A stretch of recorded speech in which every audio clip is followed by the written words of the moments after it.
City vision के दर्शकों को मेरी ओर से प्यार भरा नमस्कार। तो दोस्तों, आज हमारे स्टूडियो में आए हैं हैदराबाद के सुप्रसिद्ध आध्यात्मिक गुरु श्री पवन गुरु जी। तो आज हम महिलाओं की गंभीर समस्याओं के बारे में चर्चा करेंगे। दोस्तों, आए दिन हमारे स्टूडियो में ज़्यादातर महिलाओं की समस्याओं पे मेल्स और फ़ोन कॉल्स आते हैं। कुछ महिलाएं बहुत ही गंभीर समस्या से जूझ रही है। तो आइए आज हम पवन गुरु जी से उन विषयों पे चर्चा करेंगे। नमस्कार गुरु जी। राधे राधे। नमस्कार। राधे राधे। कैसे हैं आप? बढ़िया हूँ, आप कैसे हैं? बस ईश्वर की कृपा जी। तो गुरुजी, हमारे स्टूडियो में बहुत सारी महिलाएं अपनी समस्याएं लेकर आती है, जैसे फ़ोन कॉल्स करती है, वो मेल करती है, कुछ वो गंभीर समस्या से जूझ रही है। तो हम चाहते हैं उन महिलाओं को आप कुछ परिष्कार दें, कुछ उनके समस्याओं का हल बताएं।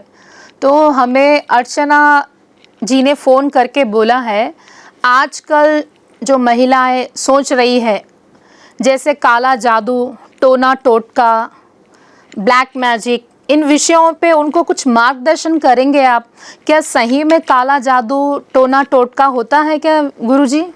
जी, बहुत अच्छा सवाल आपकी महिलाओं ने पूछा है। आज के युग में पहली बात, कोई काला जादू नहीं होता। ये सब मन के वहम हैं। और ये वहम का आने का सबसे बड़ा रीज़न, सबसे बड़ा कारण होता है कि आपका समय ठीक ना चलना। एक्चुअली होता ये है कि मानव जीवन में जब हम पैदा होते हैं तो हमारे शुभ और अशुभ कर्मों के फलस्वरूप हमें यह मानव देह प्राप्त होती है। 84 लाख योनियां पार करने के बाद मानव जीवन प्राप्त होता है। और इस जीवन को प्राप्त करने के बाद व्यक्ति के अंदर सबसे बड़ी एक कमज़ोरी होती है कि हम नेगेटिविटी की ओर ज़्यादा आकर्षित होते हैं, हम पॉजिटिव की ओर आकर्षित नहीं होते। और यही सबसे बड़ा मूल कारण है कि हम इस तरीके के गलत रास्तों को हम पकड़ लेते हैं, जिसे हम काला जादू, टोना टोटका बोलते हैं। एक उदाहरण के तौर पे, यदि आप कभी रेस्टोरेंट, होटल खाना खाने गए होंगे और आप देखिए वहाँ पर आपको सलाद के साथ साथ नींबू दिया जाता है। और उस नींबू को बड़े चाव से हम लोग अपने सब्जी में और दाल में इत्यादि में डाल के खाते हैं। लेकिन वही नींबू अगर रोड पर पड़ा मिल जाए तो व्यक्ति घबरा जाता है, डर जाता है, उसके बगल से दूर से जाता है। ये सब चीज़ें नकारात्मक आपकी सोच होने की वजह से इसका प्रभाव होता है। देखिए, सबसे पहली चीज़ जीवन में आप ये समझ कर के चलिए कि आप अपने किसी न किसी गुरु से, एक आध्यात्मिक व्यक्ति से ये जान लें कि आपका समय अभी कैसे चल रहा है। क्या आप पॉजिटिव एनर्जी में हैं या आप नेगेटिव एनर्जी में हैं? क्योंकि हमारी बॉडी जो है, साइंटिफिकली भी अगर देखा जाए तो हमारी बॉडी सेल्स से बनती है और सेल्स पॉजिटिव नेगेटिव दो होते हैं। तो जीवन में होता यह है कि जब व्यक्ति नेगेटिविटी में रहता है तब उसको सारा वातावरण नेगेटिव दिखता है। मान लीजिए, अगर आपके जैसे ज्योतिषी लोग बोलते हैं कि आपको राहु की दशा चल रही है। अब जिस व्यक्ति को राहु की दशा चलती है उसकी बुद्धि भ्रम में ही होती है। और जब व्यक्ति भ्रम में रहेगा तो उसको कैसे लगता है कि किसी ने कुछ कर दिया, कोई मेरे साथ कुछ कर रहा है, मेरी उन्नति रुक रही है, मेरे हर कदम पे कुछ ना कुछ समस्याएं खड़ी हो रही हैं। उसका सबसे बड़ा कारण वो जादू को मानता है। लेकिन एक्चुअली होता ये है कि अगर राहु की आपको दशा चल रही है और व्यक्ति के जीवन में यदि आप भक्ति देखें तो बहुत कम होती है।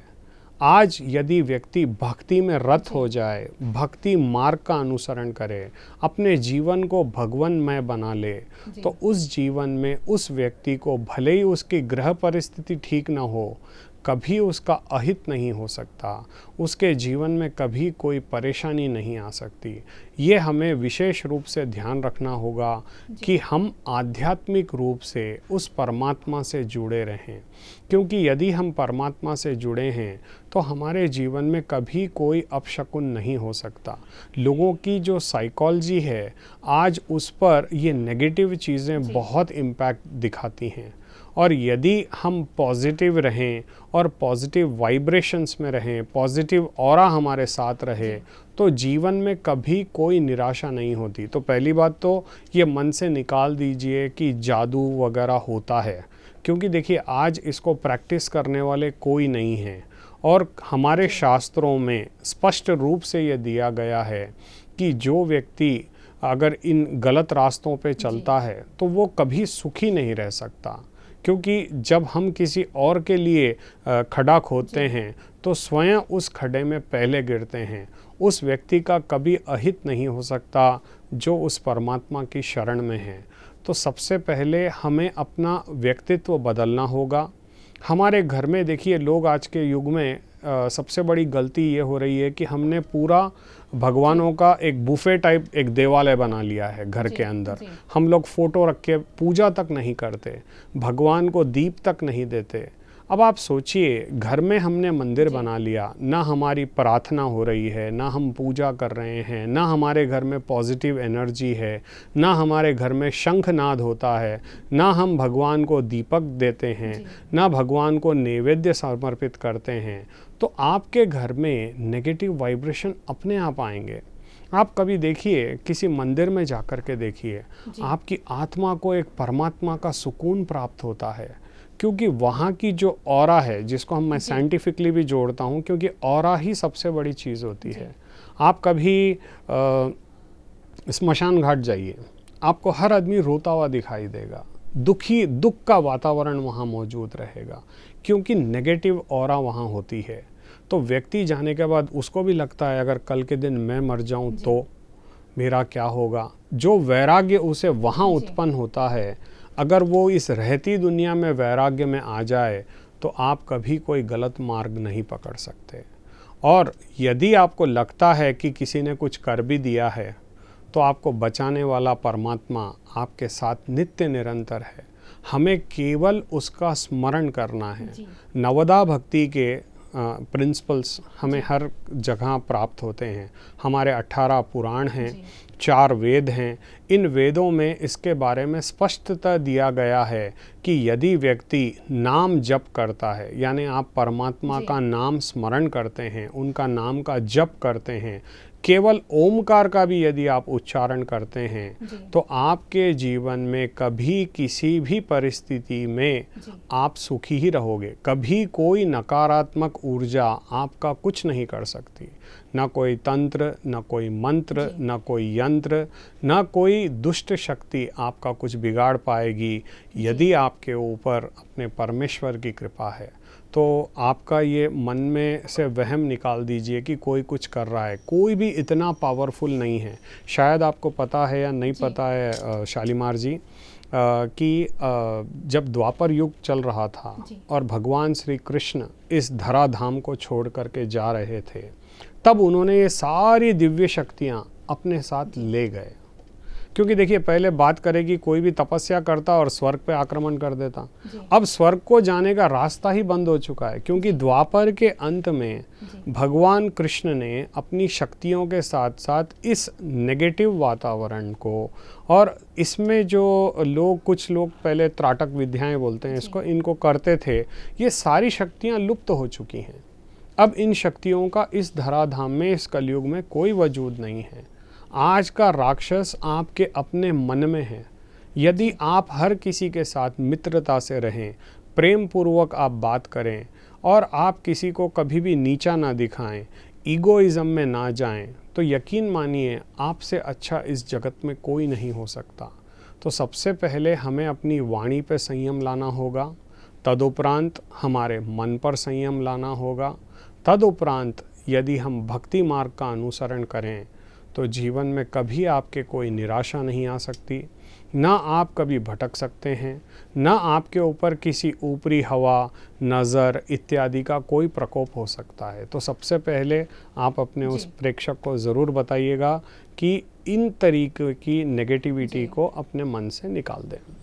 गुरुजी, अभी आपने कहा कि आध्यात्मिक मार्ग चुनना चाहिए। हमारी और एक कॉलर जो है सुनीता व्यास जी, उन्होंने भी बातचीत के दौरान बताया कि उनकी बेटी बहुत ही पूजा पाठ करती, सुबह मंदिर जाती, हर रोज़ व्रत रखती और भक्ति में चीज़ों का पालन करती, लेकिन उनकी बेटी की शादी कहीं भी तय हो रही लेकिन टूट जा रही, सगाई तक जा रही लेकिन वो शादी तक नहीं जा पा रही बात।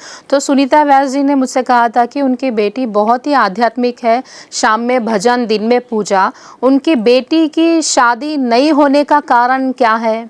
वो भी इसी असमंजस में है कि शायद उनकी बेटी पे भी किसी ने कुछ टोटका या जादू टोना किया, जिस वजह से उनके बेटी की शादी में विलम्ब हो रहा है। बहुत अच्छा प्रश्न आपने किया शालीमार जी। सुनीता जी, मैं आपको एक माध्यम के तहत जानते हुए आपको एक बहुत सुंदर इसका जवाब देना चाहता हूँ। देखिए, आज आपकी बच्ची आध्यात्मिक है, पूजा पाठ करती है, व्रत करती है, जप करती है, भगवान का भजन करती है, पर भी उसका विवाह होने में अड़चनें आ रही हैं।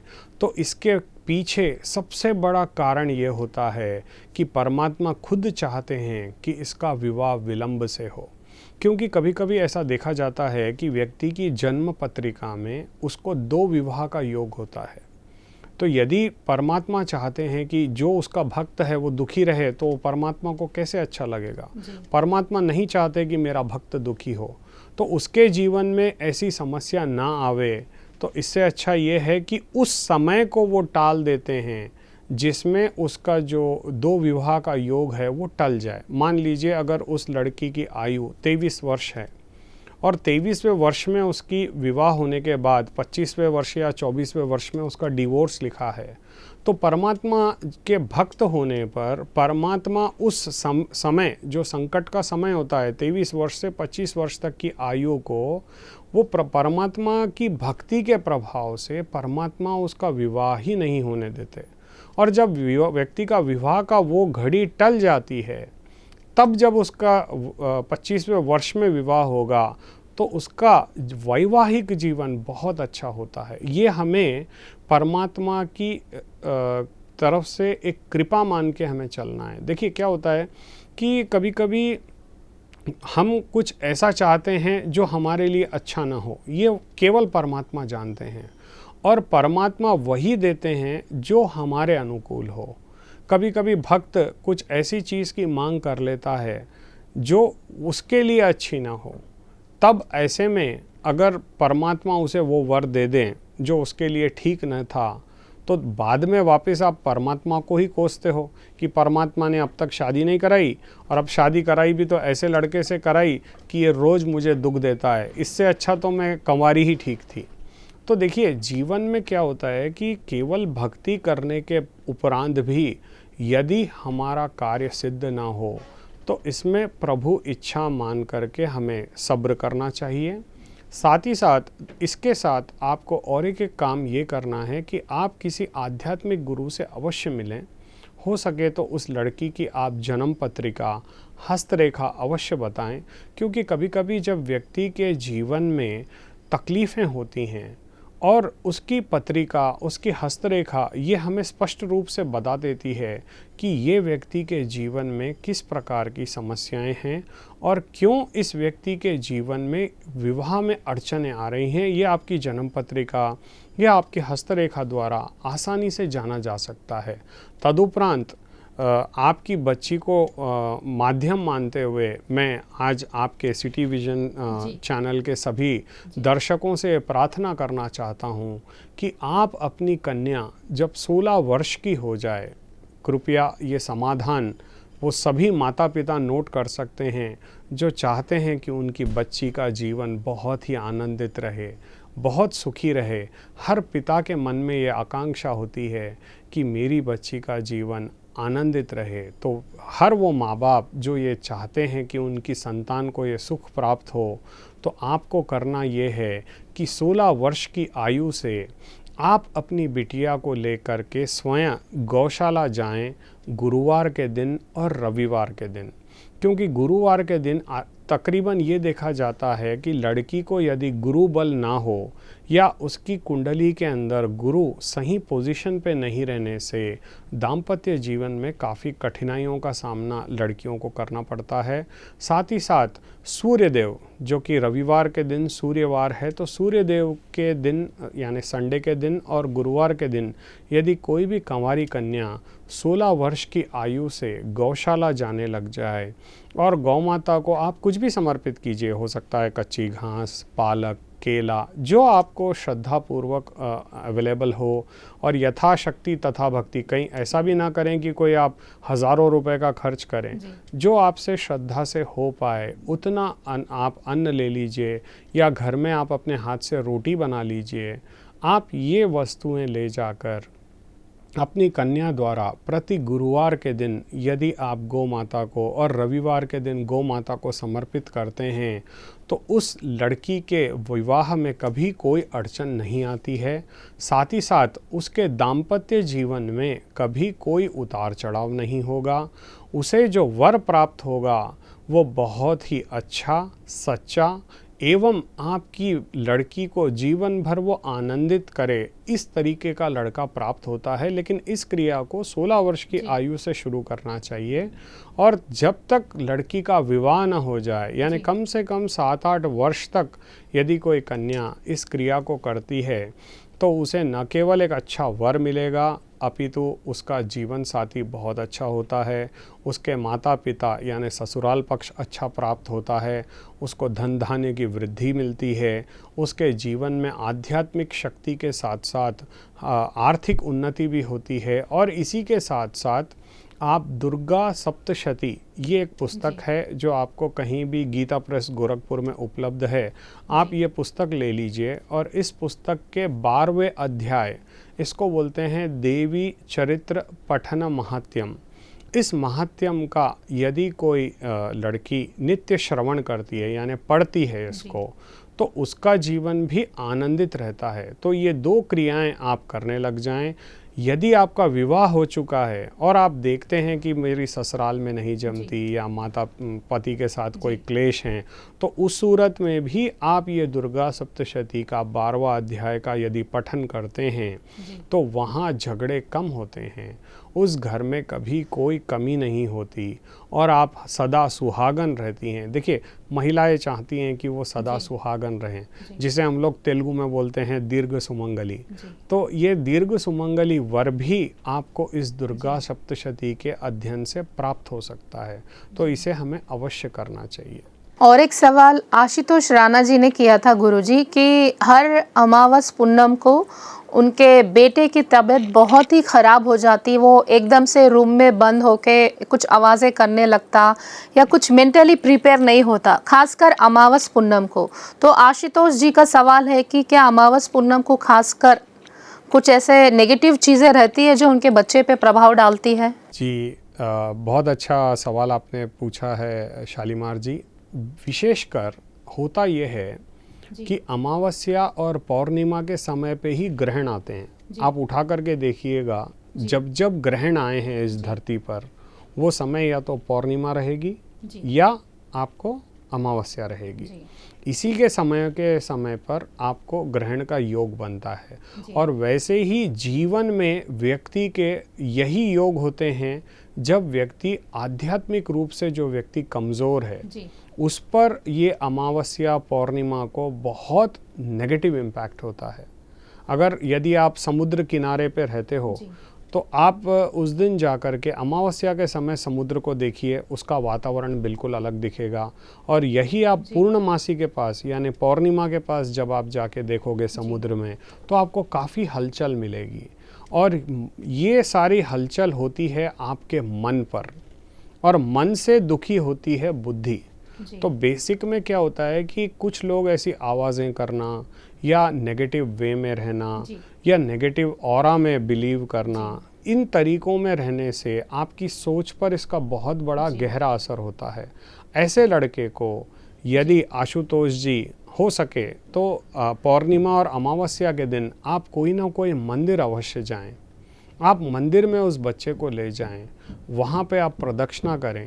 हो सके तो किसी मंदिर में आप एक हवन का आयोजन कर लें। एक यज्ञ का आयोजन करें, इस दिन का किया गया दान, इस दिन का किया गया हवन, इस दिन का किया गया पूजन आपको बहुत ही उन्नति देता है।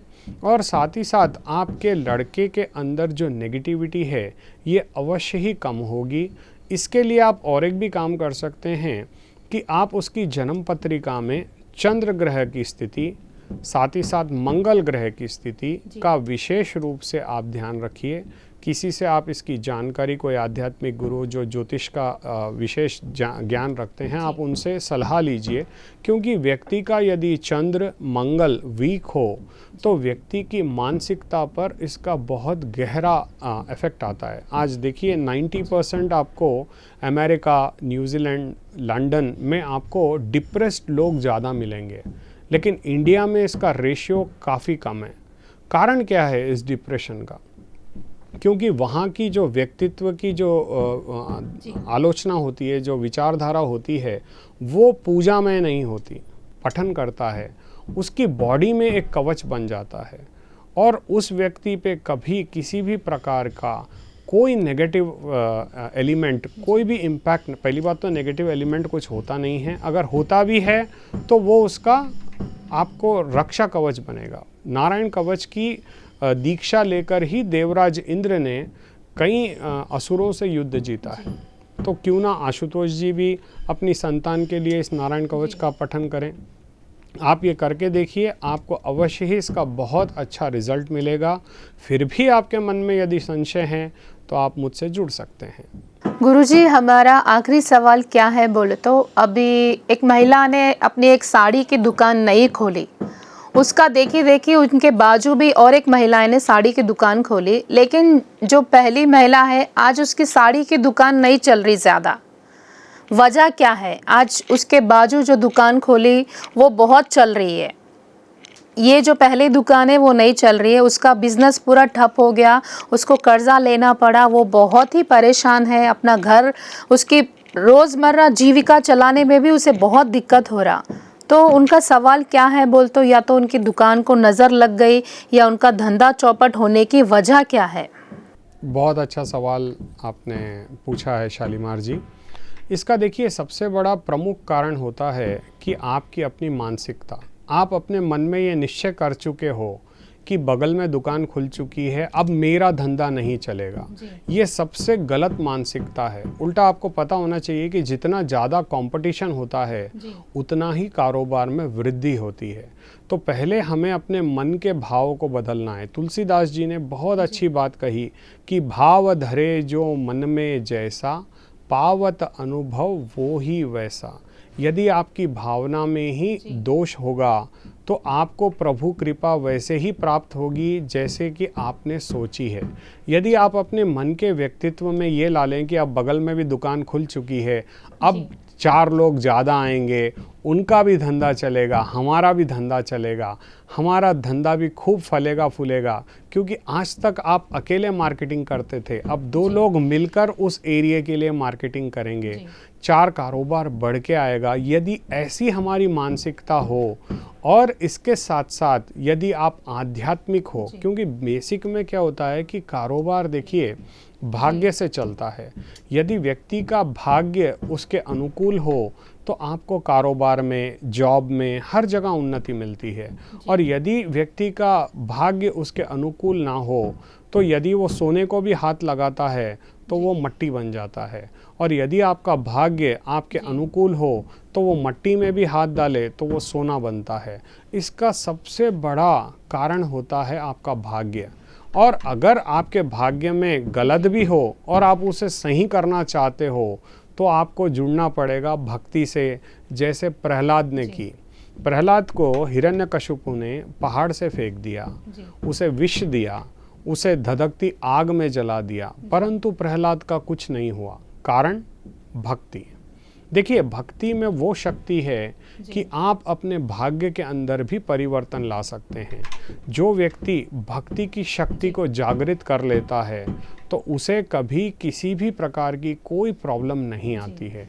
और यदि वो चाहती हैं कि अपना बिजनेस डेवलप हो तो पहले हमें बाजू में जो दुकान खुली है उसके लिए भी पॉजिटिव सोचना है।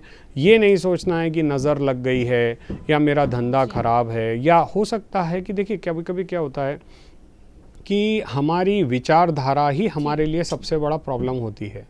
आपको पता है अभी कोविड से हम लोग बाहर निकले हैं, अभी कोरोना केसेस बहुत थे, तो आपकी मानसिकता के डर से कई लोग मर गए। कोरोना से इतने लोग नहीं मरे जितना कोरोना के डर से मर गए।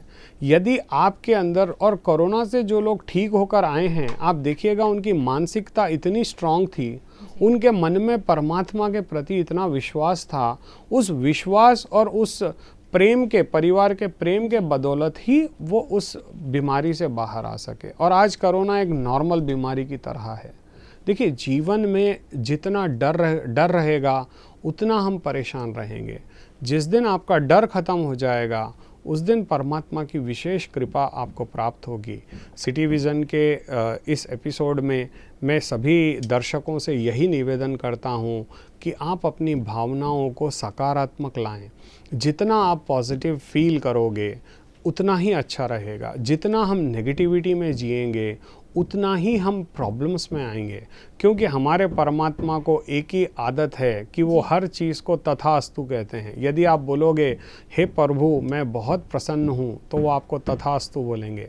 यदि आप प्रभु के सामने रोज़ रोओगे और दुख का बखान करोगे तो फिर वो आपको तथास्तु ही बोलने वाले हैं। तो निश्चय आपको करना है कि आपको अपना जीवन आनंदित करना है या दुखमय वातावरण में आपको जीना है। यदि आप अपनी सोच को बदल सकते हैं, यदि आप अपनी सोच को भक्तिमय बना सकते हैं, तो यकीन मानिएगा दोस्तों आपके जीवन में कभी किसी भी प्रकार की कोई नकारात्मक शक्ति आपका कुछ नहीं बिगाड़ सकती। आपके जीवन में क्षण क्षण उस परमात्मा की कृपा से आप दिन दुगनी रात चौगनी तरक्की करेंगे। आपका परिवार हंसी खुशी से रहेगा। आप देखेंगे आपके जीवन में हर तरफ एक आनंदित वातावरण प्राप्त होगा।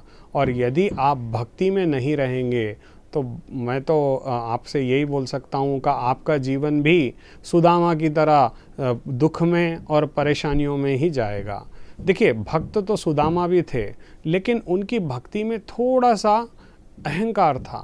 वो परमात्मा से मांगना नहीं चाहते थे, और कृष्ण की कृपा बिन मांगे प्राप्त नहीं हो सकती। भक्त अर्जुन भी था, लेकिन हर पल प्रभु उसके साथ खड़े रहते थे।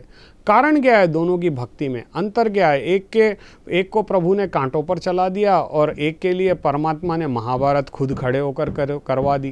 कारण क्या है कि अर्जुन शरणागत भक्त था और सुदामा अहंकारी भक्त था। भक्ति दोनों में थी, लेकिन जब तक आप शरणागत नहीं होगे, जब तक परमात्मा पे डिपेंडेंट नहीं होगे, तब तक आपको कृपा प्राप्त नहीं हो सकती। तो आपके उस दर्शक के लिए मैं यही कहना चाहता हूँ कि आज से ये मान ले कि मेरा व्यापार कन्हैया चलाएंगे तो 200% वही दुकान वापस उसी स्तर पे चलने लग जाएगी जिस स्तर पे वो पहले चलती थी। जी, तो दोस्तों अभी आपने देखा श्री पवन गुरु जी ने जो आध्यात्मिक मार्गदर्शन हमें दिखाया है वो बहुत ही बखूबी खूबसूरती से बताया है। हमारे हर सवाल, हमारे दर्शक के हर सवालों का उन्होंने बखूबी जवाब दिया है। तो आगे भी इसी तरह आप अपने सवाल हमें भेजते रहिए या मेल करते रहिए ताकि हम आपके हर सवाल का मार्गदर्शन कर सके। दोस्तों फिर अगले एपिसोड में इसी तरह के सवाल के लिए हम मिलेंगे। तब तक के लिए नमस्कार।